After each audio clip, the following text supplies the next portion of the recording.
Hi everyone, welcome to our channel. आज हम JEE means 28 जनवरी 2025 shift 1 का केमिस्ट्री का पेपर डिस्कस कर रहे हैं। पहले क्वेश्चन नंबर 51 है, the incorrect decreasing order of atomic radii is.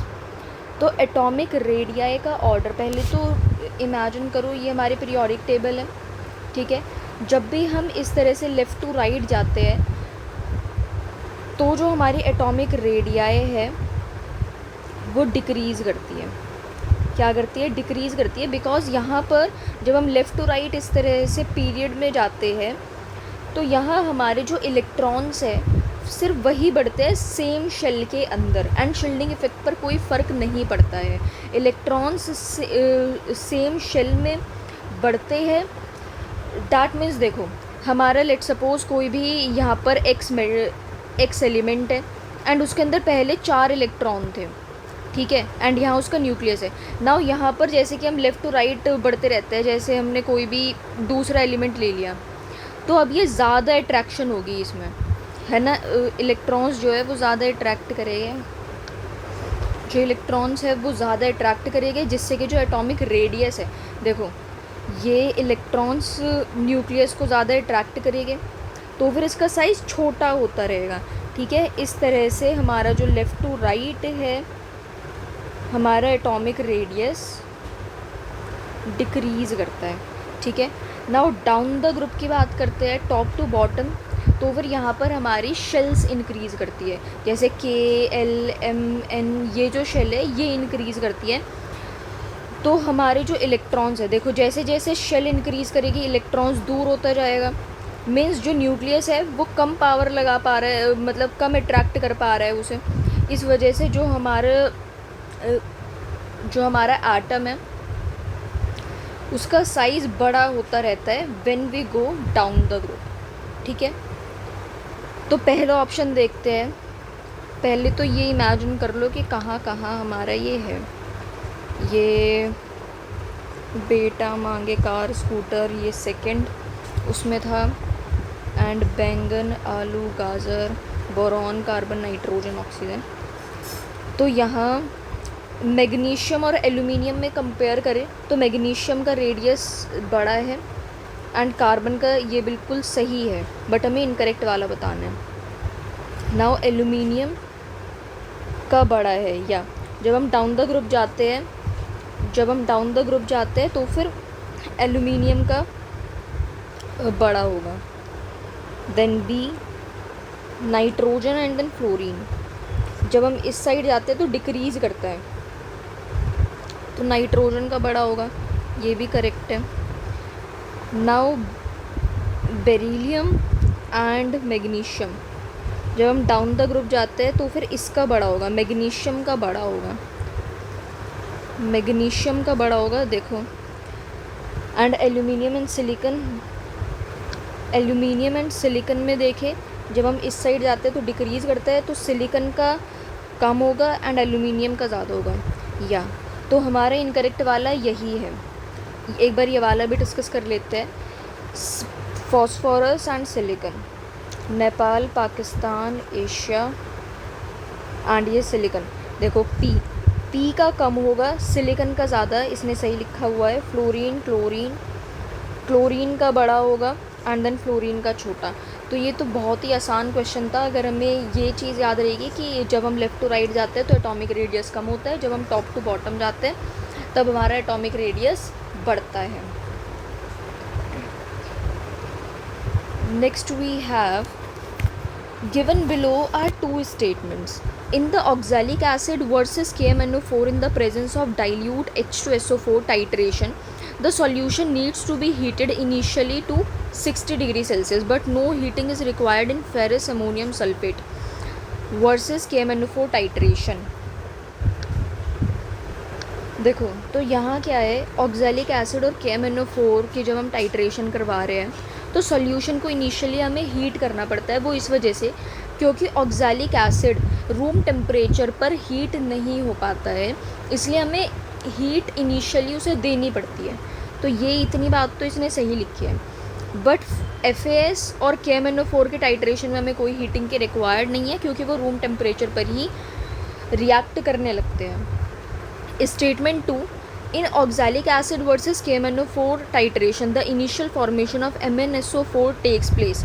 बिल्कुल सही है, ऑक्सैलिक एसिड और KMnO4 की जब टाइट्रेशन होती है तो MnSO4 इनिशियली फॉर्म होता है हाई टेम्परेचर पर, which then acts as catalyst. देखो MnSO4 में से जो ये Mn2+ है ये एज अ कैटलिस्ट एक्ट करता है, ठीक है, फर्दर रिएक्शन के लिए। कैटलिस्ट पता है ना, रिएक्शन को स्पीड अप करने के लिए। And in the case of FAS और KMnO4 heating oxidizes Fe2+ into Fe3- by oxygen of air and error में be introduced in the experiment. दोनों की दोनों स्टेटमेंट्स बिल्कुल करेक्ट लिखी हुई है, ठीक है। तो ऑप्शन नंबर बी सेकेंड हमारा आंसर हो जाएगा। Match the list 1 and list 2। Redox reaction यहाँ पर दी हुई है एंड देन हमें टाइप ऑफ रेडॉक्स रिएक्शन।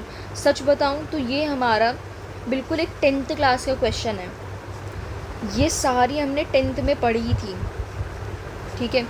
तो अब आपको बतानी है ये कौन सी रिएक्शन होगी। ये तो देखो हमें साफ साफ दिख रही है, ये क्या है, ये डीकम्पोजिशन हो रहा है। जब हमारे पास एक रिएक्टेंट है एंड उससे टूट कर कई सारे प्रोडक्ट बन रहे हैं तो वो डीकम्पोजिशन होता है। ये हमारा क्या है, ये हमारा डिस्प्लेसमेंट रिएक्शन हो गई थर्ड, एंड ये डिसप्रपोर्शनेशन रिएक्शन हो गई डी, एंड ये हमारी कॉम्बिनेशन रिएक्शन हो गई। तो ए का सेकेंड है, बी का थर्ड है, सी का फोर्थ है एंड डी का 1 है। सो ऑप्शन नंबर 1। 54th क्वेश्चन है, given below are 2 statements. Statement 1 हमें ये एक स्ट्रक्चर दिया हुआ है, will undergo alkaline hydrolysis at a faster rate than this. पहला जो हमारा कंपाउंड है यहाँ पर नाइट्रोजन है, ठीक है, इसके पास हम एक लोन पेयर है एंड ये जो लोन पेयर है ये Cl के साथ रिएक्ट करके एक हमारी रिंग बना लेगा। देखो मैंने ना आप लोगों के कन्वीनियंसी के लिए ये लिख दिया है इसके एक्सप्लेनेशन। ये क्यों फास्ट होगा, इसके 3 रीज़न्स हैं। इंट्रामॉलिक्यूलर अटैक होगा, ठीक है, 3 मेंबर्ड रिंग एक बनेगी इसमें। दूसरा जो ये Cl- है ये इजीली निकल जाता है। थर्ड, देन जब हाइड्रोलिसिस करवाएगी, अल्कलीन हाइड्रोलिसिस करवाएगी तो OH- अटैक करता है इस पर। नाउ ये क्यों स्लो होगा, यहाँ सिर्फ OH- डायरेक्टली अटैक करेगा। यहाँ सिंपल हमारी SN2 रिएक्शन होगी जिससे कि मतलब कोई मदद ही नहीं हुई रिएक्शन को फास्ट करने में, तो ये रिएक्शन हमारी स्लो ही होगी फर्स्ट के कंपैरिजन में, ठीक है। स्टेटमेंट 2 में इसका रीज़न यही दिया हुआ है, इंट्रामॉलिक्यूलर सब्स्टिट्यूशन होगा, takes place first by involving lone pair of electrons और नाइट्रोजन। एंड ये स्टेटमेंट 2 बिल्कुल करेक्ट बोली है इसने, and statement 1 is also correct. तो हमारा इसका आंसर हो जाएगा both statement 1 and statement 2 is are correct. 55, a weak acid Ha has degree of dissociation X. Which option gives the correct expression of pH is equal to pKa? हमारे पास कोई भी एक acid है Ha, जब हमने उसे डिसोशिएट करा तो H+ एंड A- बना। T0 पर जब टाइम 0 है तो फिर हमारा उस टाइम पर इनिशियल कंसंट्रेशन क्या है, A है, एंड यहाँ पर कुछ भी नहीं है H+ एंड A- की, क्योंकि टाइम 0 है बिल्कुल इनिशियली। यहाँ पर हमने कुछ कंसंट्रेशन ली है रिएक्टेंट की A। देन टाइम T पर इसमें कुछ AX प्रोडक्ट बन जाएगा H+ का एंड A- का कुछ AX बन जाएगा। देन ये A- AX, A में से इतना ही घट गया, ठीक है। ये हमारे टाइम T पर रिएक्टेंट की ये कंसंट्रेशन होगी। अब हम लिख रहे हैं Ka। Ka कैसे लिखेंगे, अब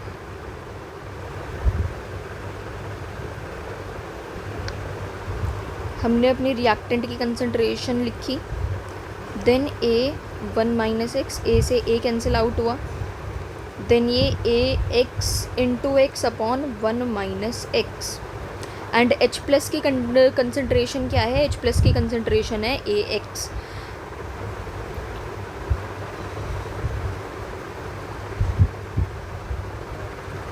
नाउ हम इसके अंदर क्या करेंगे, जो हमने ये Ka लिखा है अब हम इसमें पूरे में लॉग ले लेंगे, ठीक है, एंड देन उसे हम पूरे को माइनस से मल्टीप्लाई कर देंगे, बिकॉज एज वी नो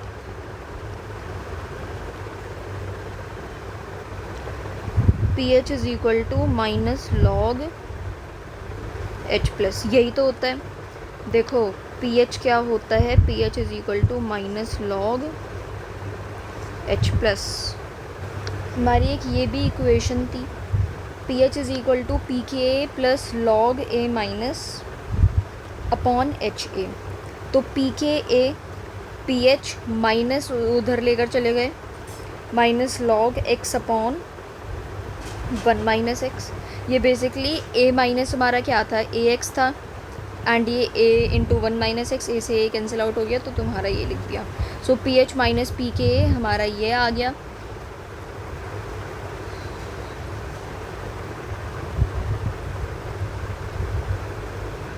ये ना कुछ गलती है यहाँ, pH माइनस pKa होगा, ठीक है। सो ये 55th हमारा हो गया है, सो 4th ऑप्शन आ रहा है।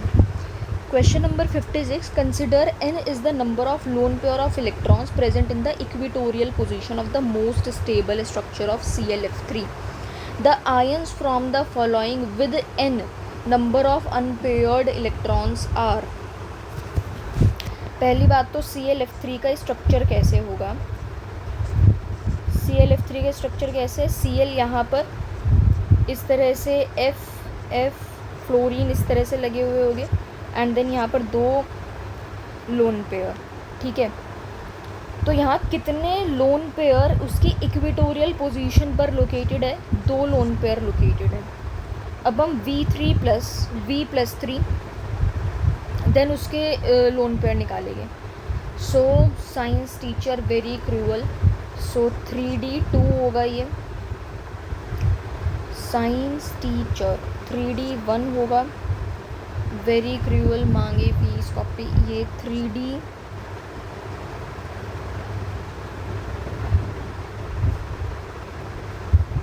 देखो मतलब इसकी अगर मैं पूरी लिखूँ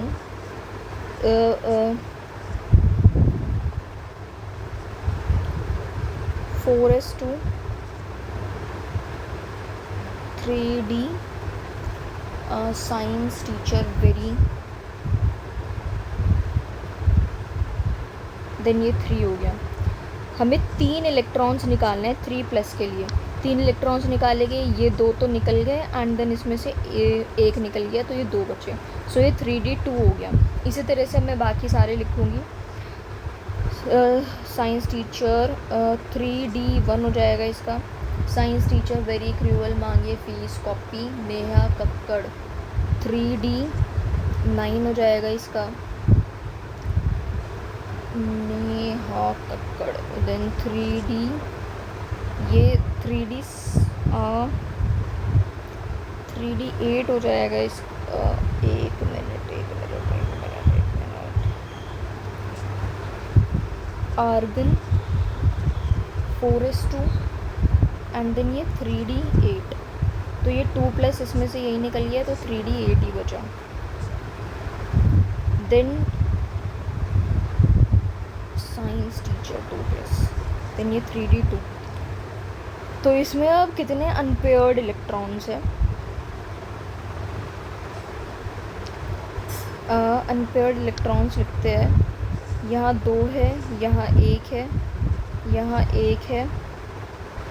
अब कुछ बच्चे देखो क्या गलती करते हैं, यहाँ पर वो क्या समझेंगे 8 है तो फिर इस तरह से भर देंगे, but this is absolutely wrong. ऐसे तो तुम्हारे अनपेयर्ड इलेक्ट्रॉन 0 आ रहे हैं, बट नहीं, ऐसे नहीं भरेंगे। पहले हम एक एक सबको देंगे, देन ये। तो इसमें कितने हैं? 2 अनपेयर्ड इलेक्ट्रॉन हैं, इसमें 2 है। तो किस किस के पास 2 ClF3 की तरह किसके सेम है? ADE इनके पास है।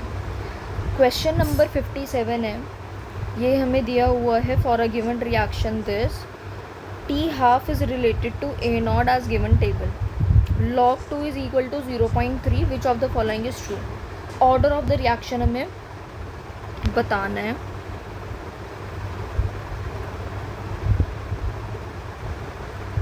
एक जब भी तुम पढ़ रहे होगे, जब तुमने ये केमिकल काइनेटिक्स पढ़ा होगा तो टीचर हमेशा, चाहे तुम्हें कोई फार्मूला याद हो या ना हो, बट उसने हमेशा कहा है कि ये चीज़ हमें ज़रूर याद रखनी है कि जो टी हाफ लाइफ है वो हमारा इन्वर्सली प्रोपोर्शनल होता है ए नॉट की power n-1।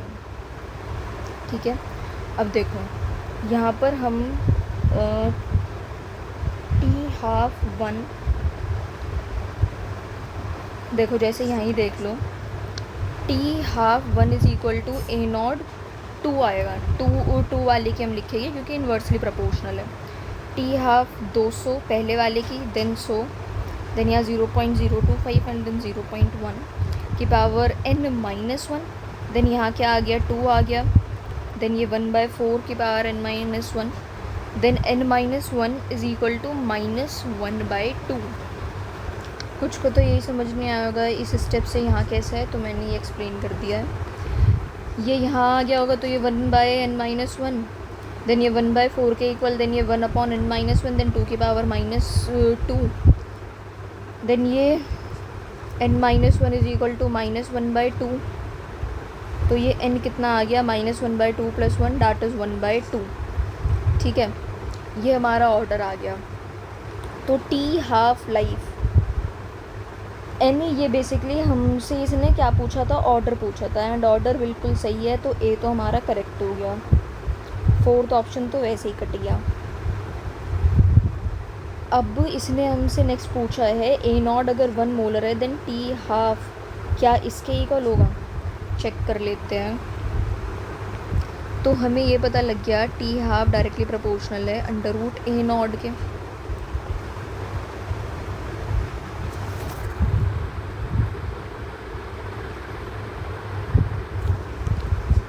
One upon A not n-1, ये क्या आया, -1/2, देन मैंने ये ऐसे लिखा। ठीक है, तो 200 अपॉन टी हाफ 0.1 की पावर हाफ, देन 1 की पावर हाफ, क्योंकि इसने हमें यहाँ ए नॉट 1 दे दिया है। ठीक है, देन हमें इसने टी हाफ पूछा है, तो अब टी हाफ देखते हैं। तो ये कितना हो गया, 1/10, तो या टी हाफ तो इतना ही आ रहा है, 200√10। सो ये तो हमारा करेक्ट हो गया, बी भी हमारा करेक्ट है, फर्स्ट तो ऐसे कट गया। अब डी हम देख लेते हैं डायरेक्टली, डी देखते हैं। टी हाफ अगर 800 मिनट है is 800 minute for A not is equal to 1.6।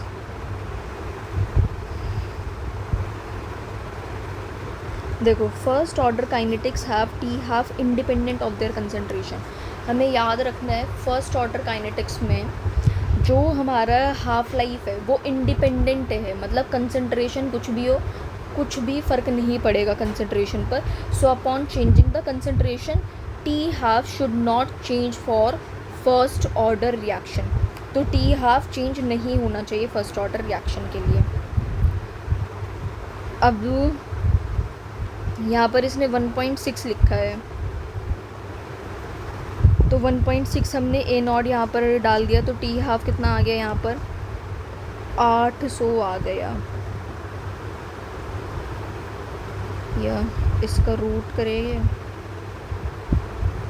So T half is equal to 800 minute. तो डी इज़ करेक्ट।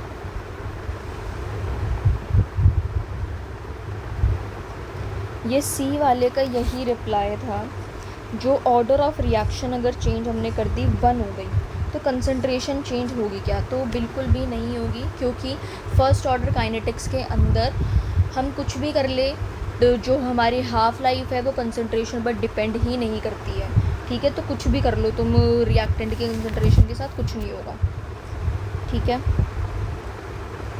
या सो क्वेश्चन नंबर 58 है, a molecule P on treatment with acid undergoes rearrangement and gives Q on ozonolysis followed by reflux under alkaline condition gives R. The structure of R is given below.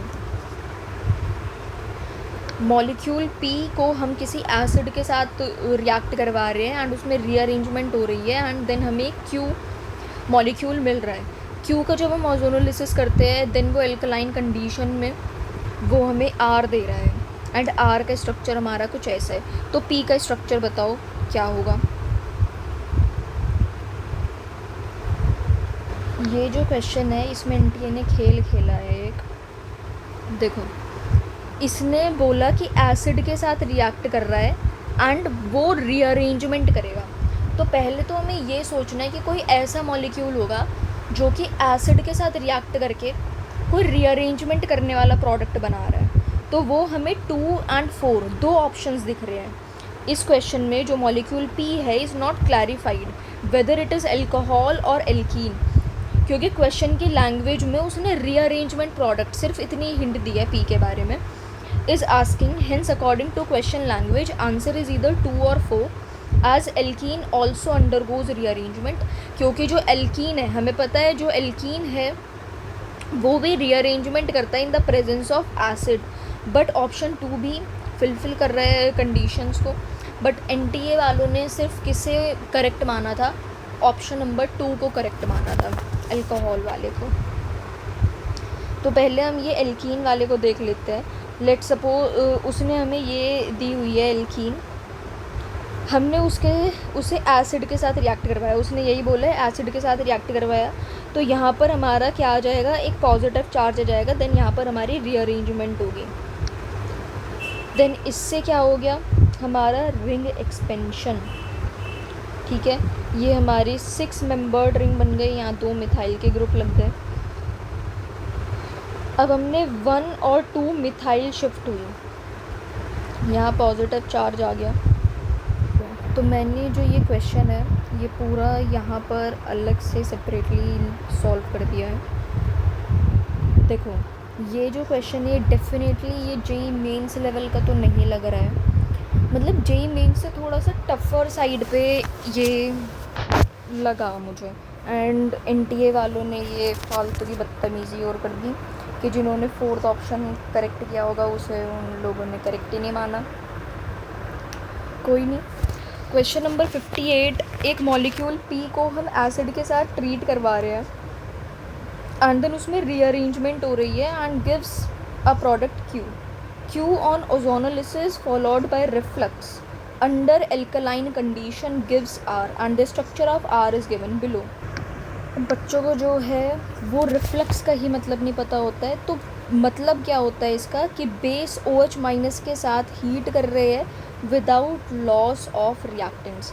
Means देखो basically क्या होता है, हम अपना जो reactant है उसे heat कर रहे हैं एंड उसके ऊपर ना कंडेंसर लगा हुआ होता है। मीन्स जो वेपर्स निकल रही है हीट करने पे वही वापस से लिक्विड फॉर्म में उसी के अंदर डल रही है, मतलब कोई भी लॉस नहीं हो रहा हमारे प्रोडक्ट हमारे रिएक्टेंट का, ठीक है। तो रिएक्शन फास्ट होती है हीट की वजह से, सब्सटेंस लूज़ नहीं होता, वेपर्स भागते नहीं हैं, क्योंकि जो भी वेपर्स भागते हैं वो कंडेंसर उसे वापस से उसमें लिक्विड में कन्वर्ट कर देता है, ठीक है। एंड लॉन्ग टाइम तक सेफली हीटिंग पॉसिबल है रिफ्लक्स अंडर एल्कलाइन कंडीशन, ठीक है। सो अब हम देखते हैं ये जो OH वाला है, पहले इसे देखते हैं। हमने इन दोनों को क्यों ही नहीं देखा, हमने इन्हें इग्नोर ही क्यों कर दिया? वो इस वजह से ये दोनों ऑप्शंस हमने इसलिए नहीं देखे बिकॉज एज वी नो कि इसने बोला है कि जो हमारा मॉलिक्यूल पी है वो एसिड के साथ रिएक्ट करेगा एंड देन रीअरेंजमेंट होगी उसकी। एसिड के साथ रिएक्ट करने पे रीअरेंजमेंट करने वाला प्रोडक्ट कौन बनाता है? अल्कोहल बनाता है, एल्कीन भी बनाता है, ठीक है। अगर तुम्हें अल्कोहल वाला याद होता ना तुम डायरेक्टली ये टिक मार के आ रहे होते अगर तुम्हें एल्कीन वाली एक्स्ट्रा नॉलेज ना होती। बट या बट ये भी करेक्ट है एल्कीन वाला भी। तो देखो ये दोनों तो ऐसे ही चले जाएंगे। When we are solving question हमें दिख रहा है कि इसने बोला है कि ओजोनोलिसिस करेंगे, मीन्स कोई ना कोई एल्डिहाइड या कीटोन बन रहा है, एंड यहाँ पर बन भी रहा है, इसने दिया हुआ है हमें। ऑप्शन नंबर 1 क्यों नहीं लेंगे हम, क्योंकि यहाँ कोई रीअरेंजमेंट पॉसिबल ही नहीं है। सेकंड क्वेश्चन, सेकंड और फोर्थ में हमें देखना है, सेकंड और फोर्थ में पॉसिबल है कि ये पी इन दोनों में से कोई सा होगा। थर्ड जो है वो नहीं होगा भाई, दिख ही नहीं रहा, ना तो इसमें अल्कोहलिक ग्रुप है ना ही इसमें एल्कीन है, मतलब हम रीअरेंजमेंट वाला ग्रुप बनेगा ही कैसे। ये फर्स्ट एंड थर्ड तो वैसे ही ख़त्म। सेकंड और फोर्थ दोनों से मैं बता रही हूँ। देखो जैसे अल्कोहलिक ग्रुप वाला है हमारे पास, ये हमने इसे एसिड के साथ रिएक्ट करवाया H+ के साथ, OH के पास 2 लोन पेयर है।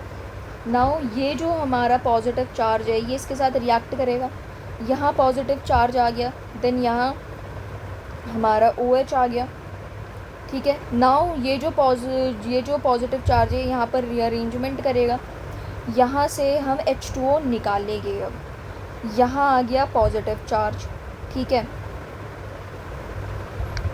एंड यहाँ हमारा लग गया हाइड्रोजन। देन इस हाइड्रोजन की जगह पर यहाँ फिर से रीअरेंजमेंट होगा, देन ये बन गया हमारा पॉजिटिव चार्ज। अब हम इसकी नंबरिंग करेंगे 1 2 3 4 5 6, ठीक है। यहाँ हमारे एक न्यूट्रल बॉन्ड है, पॉजिटिव एंड नेगेटिव, ठीक है। ये पॉजिटिव इस नेगेटिव के साथ रिएक्ट करेगा, देन यहाँ हमारा क्या होगा, रिंग एक्सपेंशन होगा। इस तरह से हमारा रिंग एक्सपेंशन होगा। अब यहाँ हमारा पॉजिटिव चार्ज आ गया। देखो हमारे मिथाइल ग्रुप, तुम्हें इससे समझ नहीं आ रहा होगा तो मैं ऐसे बता देती हूँ। यहाँ पे इस तरह से जॉइन करेंगे ना हमने, तो ये वाला हमने बॉन्ड बना दिया, यहाँ पॉजिटिव चार्ज आ गया एंड यहाँ पर 2 मिथाइल ग्रुप लगे हुए हैं। मैंने जस्ट यहाँ मतलब ऐसे थोड़ा करके बना दिया, कंफ्यूज मत होना बिल्कुल भी। ये क्या हो गई, हमारी रिंग एक्सपेंशन हो गई। अब हम 1 और 2 मिथाइल शिफ्ट करेंगे, यहाँ से मिथाइल शिफ्ट कर दिया हमने। देन देखो ये जो पॉजिटिव चार्ज है इसे डबल बॉन्ड में हमने कन्वर्ट करा। ये अब जो ये हमारा Q है, Q on ozonolysis followed by reflex under alkaline condition. Ozonolysis करेंगे अब हम Q की हमने ओजोनोलिसिस करी। अब हमने Q में डबल बॉन्ड वाला ने ये पॉजिटिव चार्ज में क्यों नहीं रहने दिया, क्योंकि भाई हमें पता है ओजोनोलिसिस एल्कीन की होगी, तो हमें एल्कीन में इसे करना पड़ेगा, ठीक है। तुम नंबरिंग भी देख लो, 1 पे मिथाइल है, 1 पे मिथाइल है, देन 2 पर क्या बना, ये डबल बॉन्ड बन गया, ठीक है। 2 और 7 पर इस तरह से डबल बॉन्ड बन गया, एंड यहाँ पर ये हमारा मिथाइल लगा। या ओजोनोलिसिस में O3H3O पॉजिटिव, ओजोनोलिसिस में क्या है, ये डबल बॉन्ड तोड़ो एंड ऑक्सीजन जोड़ो, तो यहाँ हमने ये कर दिया, ठीक है। अब इसने क्या बोला था हमें नेक्स्ट स्टेप में, इसने बोला था ओजोनोलिसिस कर रहे हैं and reflex under alkaline condition gives R। हम इसमें OH- एंड हीट कर देते हैं, तो यहाँ हमारे एल्डोल रिएक्शन हो गया ये, ठीक है। एल्डोल रिएक्शन हुई है। एल्डोल रिएक्शन में क्या होता है, जिसके साइड चेन कंटेनिंग CH3, तो वो यही था। तो यहाँ पर हमारी एल्डोल कंडेंसेशन हुई एंड देन हमारा ये प्रोडक्ट बन गया। क्या यही बन रहा है, एब्सोल्युटली यही बन रहा है।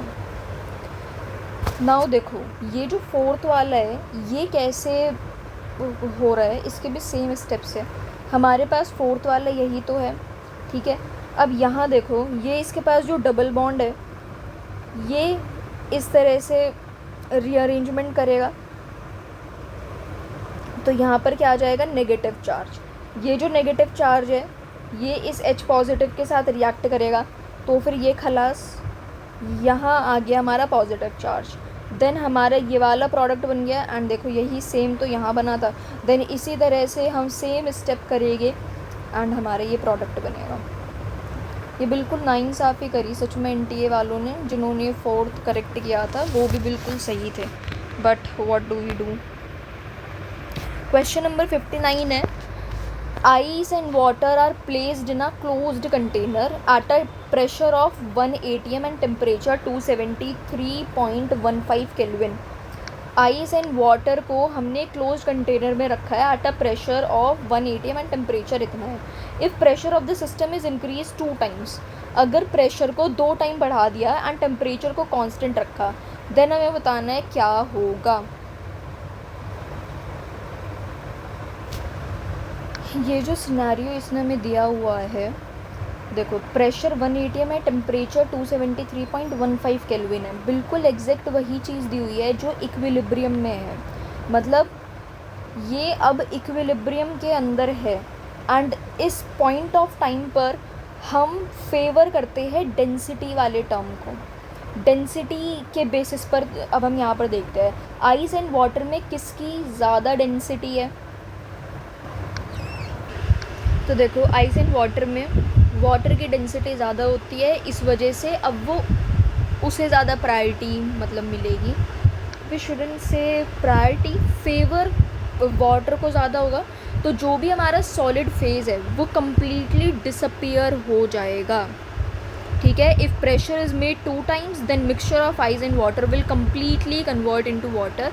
एंड ये ध्यान रखना है, ये जो प्रेशर एंड टेम्परेचर तुम्हें दिया है ये बिल्कुल इक्विलिब्रियम वाला टेम्परेचर इन्होंने दिया है इस टाइम पर। ये जो हमारा वाटर एंड आइस है ये दोनों इक्विलिब्रियम पर हो गए। तो question 4, option 4, the molecules having square pyramidal geometry are. Square pyramidal geometry किसकी है? BrF5, तो BrF5 5 यहाँ है, एंड ये जो Br है इसके 7 लोन पेयर्स होते हैं, तो एक लोन पेयर यहाँ साइड में है। ठीक है, तो इसकी स्क्वायर पिरामिडल शेप है, ज्योमेट्री है। नाउ XeOF4 4 फ्लोरीन के यहाँ लगे हुए होंगे एंड 2 लोन पेयर यहाँ एंड ऑक्सीजन यहाँ, ये भी स्क्वायर पिरामिडल बना रहा है। देन SbF5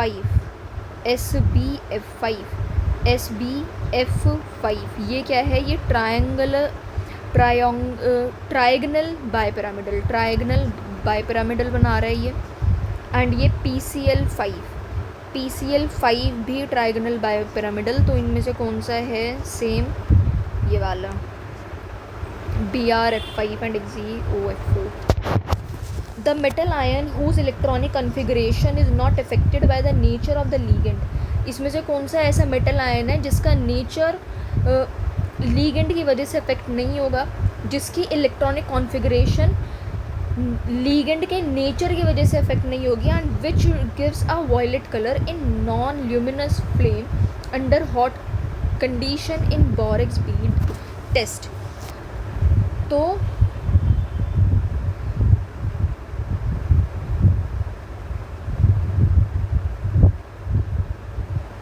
पहले हम इनकी कॉन्फ़िगरेशन चेक कर लेते हैं।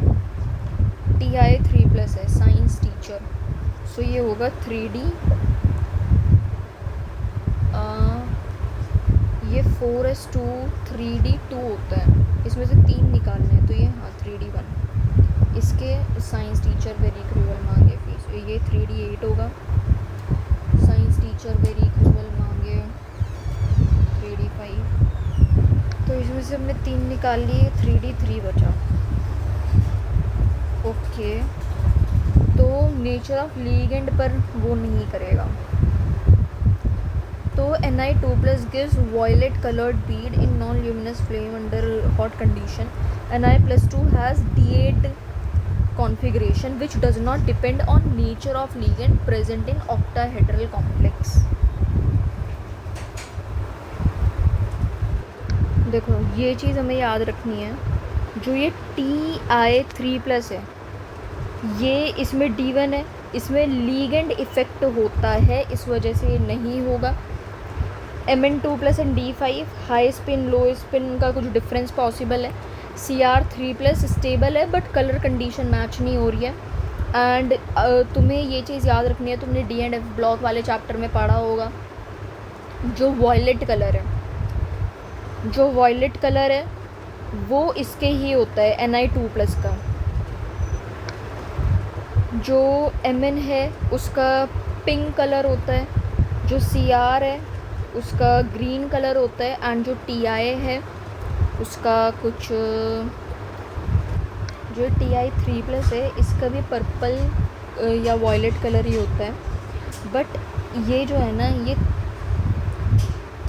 बहुत जल्दी कलरलेस हो जाता है, मतलब स्टेबल नहीं है इसका कलर।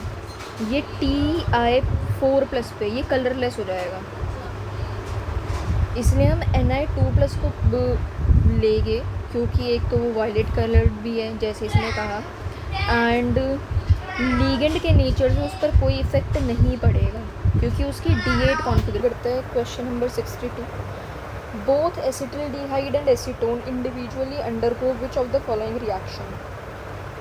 एसिटिल्डिहाइड and acetone. एसिटिल्डिहाइड क्या होता है? CH3CHO, एंड एसीटोन क्या होता है? CH3COCH3। आइडोफॉर्म रिएक्शन ये देगा, दोनों के दोनों आइडोफॉर्म रिएक्शन देंगे। तुम्हें साथ के साथ रिवाइज़ करने के लिए, मतलब बहुत जल्दी एक अच्छे से तुम्हारे रिवीजन हो जाए, इसलिए मैं गूगल का यूज़ कर रही हूँ। देखो आइडोफॉर्म टेस्ट कौन देता है? जिनमें CH3COR ये इस तरह का ग्रुप हो, ठीक है। कोई भी कंपाउंड जो मिथाइल कीटोन कंटेन करेंगे वो आइडोफॉर्म टेस्ट देते हैं। एसिटिल्डिहाइड एक ऐसा लोता एल्डिहाइड है जो कि पॉजिटिव रिजल्ट देता है आइडोफॉर्म में। तो ये तुम्हारे लिए याद रखने वाली चीज़ है कि एसिटिल्डिहाइड एक ऐसे अकेला एल्डिहाइड है जो कि पॉजिटिव रिजल्ट देता है for the iodoform test. Secondary alcohol with a methyl group attach to the carbon holding the hydroxyl group. Ethanol the only primary alcohol that gives a positive test. The test works by reacting the compound with iodine and a base, iodine plus कोई भी base NaOH या फिर KOH. A positive result is indicated by the formation of a pale yellow precipitate. एक pale yellow precipitate बनता है CHI3 which has a distinct antiseptic smell, ठीक है। तो आइडोफॉर्म टेस्ट ये हो गया। कैनिज़ारो इनमें से कोई भी नहीं देगा। कैनिज़ारो कौन देते हैं? The Cannizzaro test is given by aldehydes that lack alpha hydrogen atoms, जिनमें अल्फा हाइड्रोजन आटम्स की कमी होती है, ठीक है। मतलब अल्फा हाइड्रोजन जिसमें ना हो। And concentrated NaOH and KOH के साथ ये रिएक्ट करता है। ये एक रेडॉक्स रिएक्शन है that produces a carboxylic acid and an alcohol, typically does not occur in aldehydes with alpha hydrogen। जो हमारा कार्बोनाइल ग्रुप है उसके साथ हाइड्रोजन अटैच नहीं होना चाहिए, मतलब अल्फा हाइड्रोजन कंटेन नहीं करना चाहिए। इसमें रिएक्टेंट हमारा कंसनट्रेटेड NaOH एंड KOH, ये चीज़ तुम्हें याद रखनी है। तो कैनिज़ारो में देखो यहाँ पर अल्फा हाइड्रोजन नहीं होनी चाहिए, बट यहाँ देखो कितने सारे हैं CH3, यहाँ CH3 भरे पड़े हैं, तो ये कैनिज़ारो नहीं देगा। एल्डोल रिएक्शन में हमें अल्फा हाइड्रोजन चाहिए होता है रिएक्टेंट में, तो इसमें भी है एंड इसमें भी है, तो ये हो जाएगा। टॉलेंस टेस्ट एल्डिहाइड देगा, एसीटोन नहीं देगा, कीटोन ग्रुप नहीं देगा। क्लेमेंशन रिएक्शन दोनों के दोनों देंगे, तो ये हमारा ऑप्शन सेकंड आ गया। Question number 63, in a multi electron atom which of the following orbitals described by 3 quantum numbers with have same energy in absence of electric and magnetic field. Electric और मैग्नेटिक फील्ड की absence में, okay, जिनमें same energy होगी।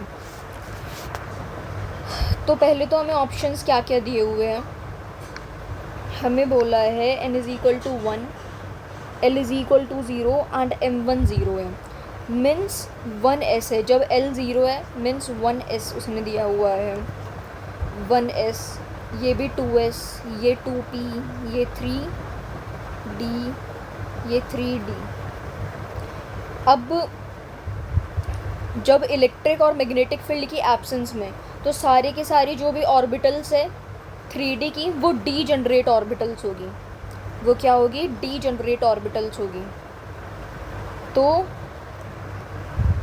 Absence of magnetic field, absence of electric और magnetic field में same energy होगी, तो 3D यही हमें दिख रहे हैं, इन दोनों में सेम एनर्जी होगी D एंड D में। ये तो बहुत ही आसान था। The products A and B in the following reactions respectively are, AgCN के साथ रिएक्ट करवाया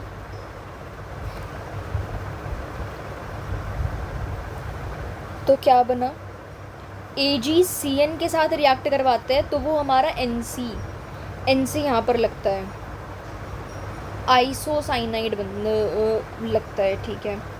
तो यहाँ तो हमारा NC आना चाहिए। देन NO2 है, AgNO2, तो AgNO2 से यहाँ सिंपली NO2 लग जाएगा, NO2 पर NO2 ही लग जाएगा, तो हमारा ऑप्शन नंबर 4 आ जाएगा। What is the freezing point depression constant of a solvent 50 gram of which contain 1 gram non volatile solute, molar mass हमें इतना दिया हुआ है, डिक्रीज इन फ्रीजिंग पॉइंट हमारा ये है। So delta TF KFM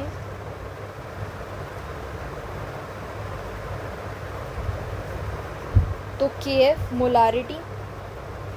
molarity क्या होगी, given mass upon volume, sorry molality भाई, सॉरी ये क्या है, मोलालिटी है, ये मोलालिटी। तो सबसे पहले तो हम गिवन मास लिखेंगे जो कि 1/256 है, जो भी गिवन मास है अपॉन मोलर मास, ठीक है। अब मेरे दिमाग चल रहा है क्या, मोलालिटी क्या है, number of moles of solute upon volume of solvent, volume नहीं, mass of solvent in kg।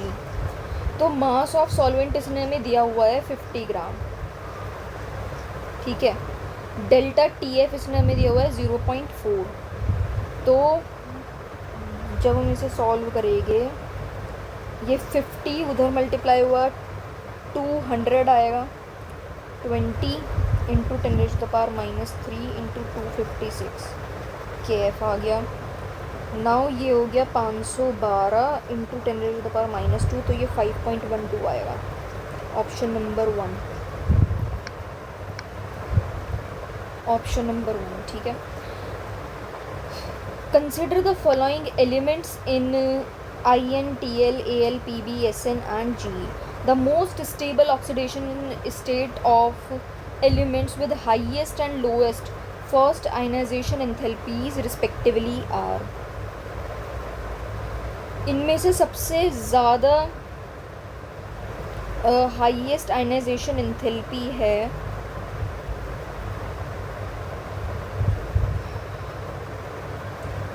पहले तो हम वो लिख लेते हैं, बैंगन आलू गाजर इन थैला। देन यहाँ नेपाल पाकिस्तान एशिया सब बोरोन कार्बन वाली लिख लेते हैं। अब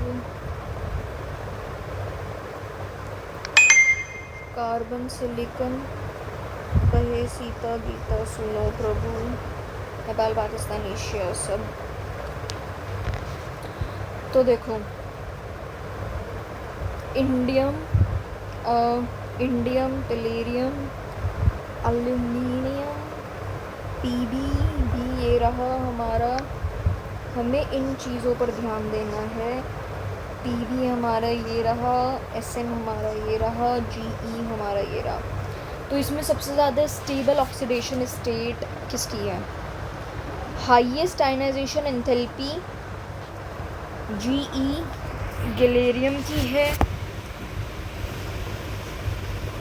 and lowest ionization enthalpy indium की है। तो इनकी मोस्ट स्टेबल ऑक्सीडेशन स्टेट बतानी है जीई की, वो होगी +4 एंड इंडियम की होगी +3। ओके, मैंने गलत नाम बोल दिया था, वो जीई से जर्मेनियम होता है ना, एंड जीए से होता है गैलियम, तो वो गलत निकल गया। जीई से जर्मेनियम, ठीक है, ऑप्शन गलत लिखा हुआ है, आंसर सही है। हाईएस्ट आयनाइजेशन एंथैल्पी जर्मेनियम की ही है, लोएस्ट हमारी इंडियम की है जो कि है +3 एंड इसकी है +4। जो आयनाइजेशन एंथैल्पी है लेफ़्ट टू राइट जाने पर इंक्रीज़ करती है, एंड जब हम डाउन द ग्रुप जाते हैं तो डिक्रीज़ करती है, ठीक है। बट इसके अंदर एक्सेप्शन भी है, जैसे कि जो एल्यूमिनियम एंड गैलियम है उसमें गैलियम की कम होनी चाहिए थी, ठीक है, बट गैलियम की ज़्यादा होती है। क्यों? गैलियम की आयनाइजेशन एनर्जी ज़्यादा होती है एल्यूमिनियम से, ऐसे इसलिए क्योंकि गैलियम के अंदर क्या है, पुअर शील्डिंग इफेक्ट है, very very poor shielding effect है, क्योंकि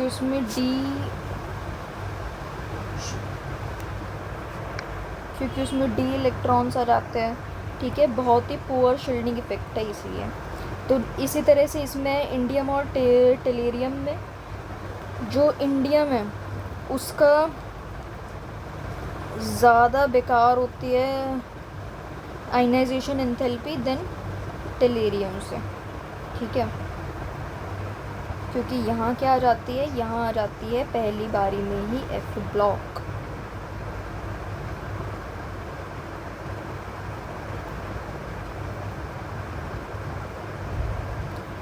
गैलियम की कम होगी ना, गैलियम की कम है, हाँ गैलियम की एल्यूमिनियम से कम है, क्योंकि यहाँ पर आ गया है D ब्लॉक। गैलियम की एल्यूमिनियम की, सॉरी एल्यूमिनियम की ही कम होती है, क्योंकि यहाँ हमारा आ जाता है D ब्लॉक का एंट्रेंस। या तो ये तुम्हारा क्लियर हो गया क्वेश्चन नंबर 66। अब है 67। The correct order of stability of following carbocation. तो C is aromatic due to positive charge, इसलिए ये सबसे ज़्यादा स्टेबल होगा। ये क्या है, एरोमेटिक है, ये एरोमेटिक है इसलिए सबसे ज़्यादा स्टेबल होगा।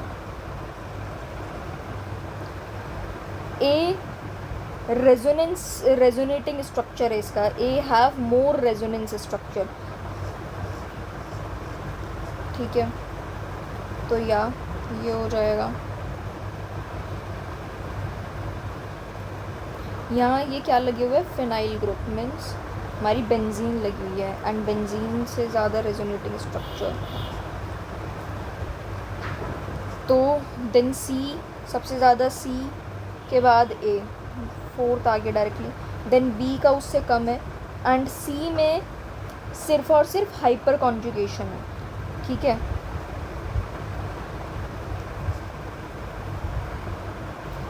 या 68 है, the compounds that produce CO2 विद एक्वस NaHCO3 सॉल्यूशन आर।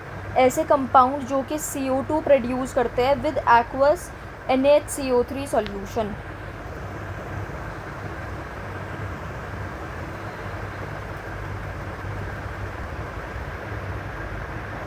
अब इसमें सोचने वाली बात क्या है, हम NaHCO3 है, CO2 कौन प्रोड्यूस करेगा, मीन्स जो इसके अंदर जो हमारा कार्बोनिक एसिड है उसमें से हमें CO2 निकलवाना है, मीन्स इससे ज़्यादा कोई एसिड वाला जो रिएक्टेंट हो वही तो उसमें से रिमूव करवा पाएगा।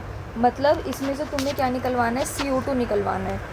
एंड यहाँ पर इसके अंदर एसिड कौन सा है, ये H2CO3 कार्बोनिक एसिड यूज़ हो रहा है। मुझे कार्बोनिक एसिड से जो ज़्यादा स्ट्रॉन्गर एसिड होगा वही एसिड के अंदर तो हिम्मत होगी कि इस जो ये हमारा सॉल्यूशन है इसमें से CO2 निकलवा दें, ठीक है। तो H2CO3 से ज़्यादा स्ट्रॉन्गर एसिड ढूंढो। ये हो गया, फिनॉल तो नहीं, ये हो गया, ये भी सेम, ये नहीं होगा, तो ACD only. Question number 69, which of the following oxidation reactions are carried out by both K2Cr2O7 and KMnO4 in acidic medium? Acidic medium में which of the following oxidation reactions are carried out by K2Cr2O7 and KMnO4 in acidic medium? तो I minus, जब हमने H+ डाला तो I2 बन गया, I minus OH minus डाला तो IO3 माइनस बनेगा, IO3 माइनस बनेगा, ठीक है। S-2 माइनस, मैंने H+ डाला तो S बन गया, OH माइनस, अब ये Fe2+ में Fe+3 या O माइनस में आई OH डाला तो वो बन गया, S2O3 में हमने H+ डाला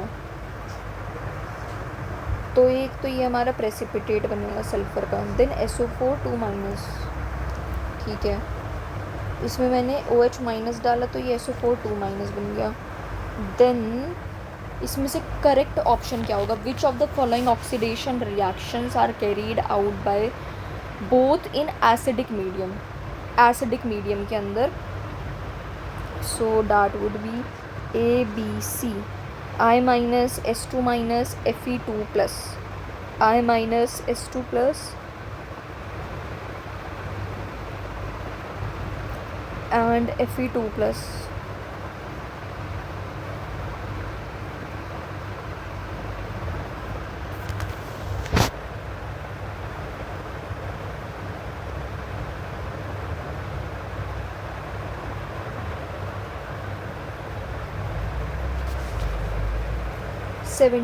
D-glucose pentacetate reacts with this। ये जो हमारी फर्स्ट स्टेटमेंट है ये करेक्ट नहीं है, क्योंकि देखो जो हमारा डी ग्लूकोज पेंटाएसिटेट है उसमें जो 5 के 5 जो हमारे OH ग्रुप है, जो 5 के 5 हमारे OH ग्रुप है वो ऑलरेडी एसाइलेटेड है, जिसकी वजह से ये हमारी पूरी साइक्लिक मीन्स पायरेनोस फॉर्म ही बन पाएगी and it can not revert to the open chain form and जगह ही नहीं है, मतलब क्या बोलूँ मैं, मतलब सिंपली मैं तुम्हें बताऊँ, जो ये ग्लूकोज है इसमें 5 हाइड्रोक्साइल ग्रुप है, ठीक है। वो एक अब वो अपनी एक साइक्लिक चेन बनाएंगे एंड तुम्हें पहले तो ये बता दूँ, तुम 2,4-DNP टेस्ट कर रहे हो या फिर शिफ्ट टेस्ट कर रहे हो, कोई सा भी टेस्ट कर रहे हो, उसके लिए तुम्हारे पास एक एल्डिहाइड ग्रुप तो खाली रहना चाहिए, पर इसमें कोई सा भी हमारा एल्डिहाइड ग्रुप खाली ही नहीं होता है। इनफैक्ट जो हमारा जो वो कार्बन C1 होता है ना वो भी एसाइलेटेड होता है उस टाइम पर, ठीक है, इसके अंदर। तो ये तो हमारी गलत है, ये उसके साथ रिएक्ट नहीं करता है क्योंकि उसके पास फ्री एल्डिहाइडिक ग्रुप नहीं है। स्टेटमेंट 2 है, starch on heating with concentrated sulphuric acid at 100 degree celsius and 2-3 atmosphere pressure produces glucose. ये बिल्कुल करेक्ट है। जब हम स्टार्च को सल्फ्यूरिक एसिड के साथ रिएक्ट करवाते हैं 100 डिग्री सेल्सियस पर 2 से 3 एटमॉस्फेयर प्रेशर जब हम रखते हैं तो ग्लूकोज प्रोड्यूस होता है। So statement 1 is false and statement 2 is true. Section B, अब हम न्यूमेरिकल क्वेश्चन से स्टार्ट करेंगे। क्वेश्चन नंबर 71 है, given below is the plot of the molar conductivity versus concentration for KCl in aqua solution. if for the higher concentration of KCl solution the resistance of the conductivity cell is this, resistance उसने 100 ओम दी है, then the resistance of the same cell with the dilute solution, dilute solution के साथ कितनी resistivity उसकी होगी, resistivity थोड़ी बोला है इसमें, resistance of the conductivity cell, then उसने resistance ही पूछा है। रेजिस्टेंस सिंपली तुम्हें पता है रो एल बाई ए होता है, ठीक है, ये तुम्हें पता है kappa is equal to G star, ये क्या है, ये तुम्हारा सेल कांस्टेंट होता है। तो यहाँ पर जो ये तुम्हारा मोलर कंडक्टिविटी है ये 1000 कापा बाय एम, मतलब मोलैरिटी या सी लिख लो कुछ भी। तो कापा किसके डायरेक्टली प्रोपोर्शनल होता है, कापा हमारा डायरेक्टली प्रोपोर्शनल होता है जी इंटू जी स्टार। जी क्या है हमारा 1/r के इक्वल होता है, जी स्टार हमारे किसके इक्वल होता है, L/A के इक्वल होता है, ठीक है। तो यहाँ कापा हमें पता लग गया, ये इन्वर्सली प्रोपोर्शनल है, तो ये जो हमारा लैम्डा एम है ये भी इन्वर्सली प्रोपोर्शनल ही होगा आर से। तो कापा सी और डी का, ठीक है, तो के सी लेमडा एम इंटू सी, ये सिंपली कापा इसके इक्वल ही तो होगा, ठीक है। एंड के डी ये ले लो तुम, लेमडा एम एंड सी, ये डी का ही यहाँ लिखेंगे क्योंकि ये वो हो गया, देन ये आर डी एंड ये आर सी आ गया। तो यहाँ हमें लेमडा एम कितना दिया हुआ था, कंसंट्रेशन यहाँ में दी हुई है 0.1 पे है, 0.1 पे है 150, 0.1 पे है 150, 0.15 पे है 100, ये लिख दिया। तो आर सी अब हमारा आ गया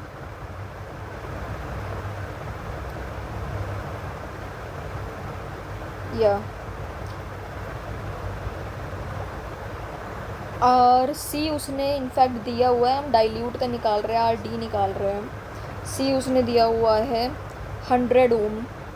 तो देखो जब हम यहाँ पर सॉल्व करेंगे then we will get the answer.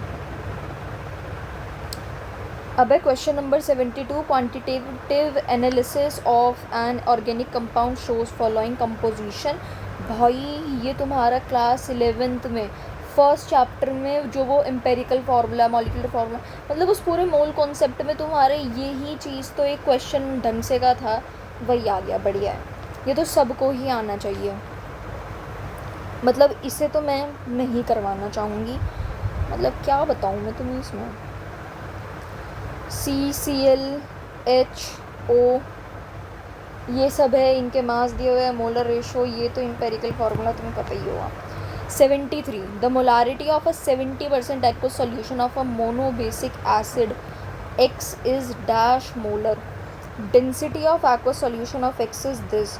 तो मोलर मास एसिड का ये दिया हुआ है, तो 70% मास बाय मास है, means 70 gram of solute in 100 gram of solution, इसका मतलब ये था, ठीक है। वॉल्यूम ऑफ 100, अब वॉल्यूम हम निकाल रहे हैं, तो वॉल्यूम देखो मैं बताती हूँ, ये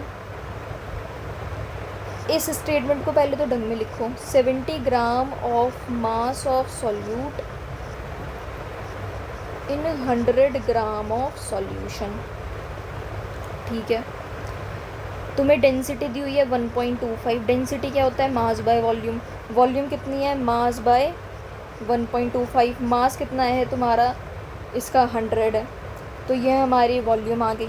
मोलारिटी तुम्हें निकालनी है, मोलारिटी इसने पूछा है, मतलब इतने आसान क्वेश्चन पूछ रहे हैं। नंबर ऑफ़ मोल्स निकालो पहले, नंबर ऑफ़ मोल्स कितने हो गए, गिवन मास 70 ग्राम है अपॉन जो भी मोलर मास है उसका, then volume of the solution, volume उसने हमें ये दिया हुआ है 1.25, ये आ गया 1, देन ये 1.25 अपॉन 100, तो ये यहाँ पर क्या आ जाएगा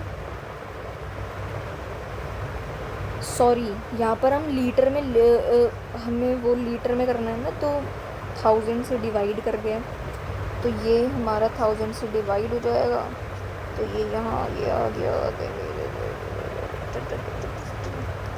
1.25 इंटू 10 हो गया, सो ये 12.5 हो गया। देन 12.5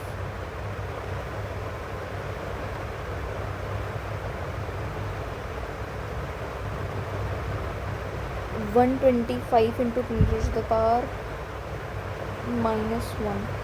ये लिखना भूल गए, इंटू 10⁻⁻1, तभी तो आएगा 125 आंसर।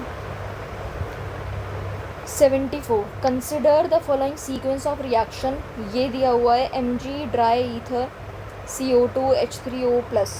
पहले तो Mg ड्राई ईथर के साथ हमने रिएक्ट करवाया, क्या बनेगा MgCl, अगर Na ड्राई ईथर होता तो NaCl हो जाता। अब हम CO2H3O पॉजिटिव के साथ रिएक्ट करवा देते हैं। अब CO2H3O पॉजिटिव, ये तुम्हारा यहाँ पे ये क्या हो गया, COH बन गया, ठीक है। ये बताओ तुम्हारे कौन से चैप्टर का है, ये aldehyde ketone and carboxylic acid में जो लास्ट में हमने पढ़ते हैं कार्बोक्सिलिक एसिड के डेरिवेटिव्स, उसके अंदर की एक रिएक्शन है। देन हमें NH3 के साथ रिएक्शन करवानी है एंड देन उसे हीट करना है।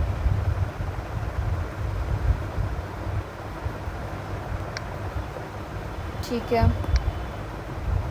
NH3 के साथ रिएक्ट करवाया and then heat, NH2 double bond O, then Br2NaOH, ये क्या है, हॉफमैन ब्रोमामाइड डिग्रेडेशन, बहुत ही स्पेशल नाम है, तुम्हें याद करना है ये, Br2NaOH हॉफमैन ब्रोमामाइड डिग्रेडेशन, इसने कीटोनिक ग्रुप को गायब कर दिया। देन यहाँ पर हमारा ये बन गया, ठीक है।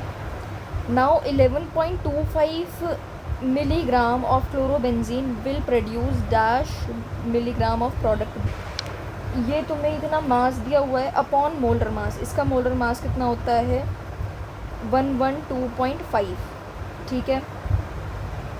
अब इसके नंबर ऑफ मोल्स निकालेंगे, ये आ गया, then x is equal to this. Question 75 last question बचा है,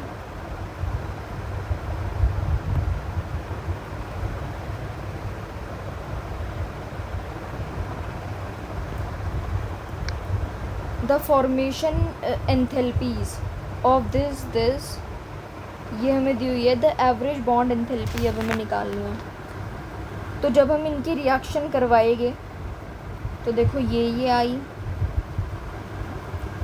H2 + ½ O2 गिव्स H2O, जब H2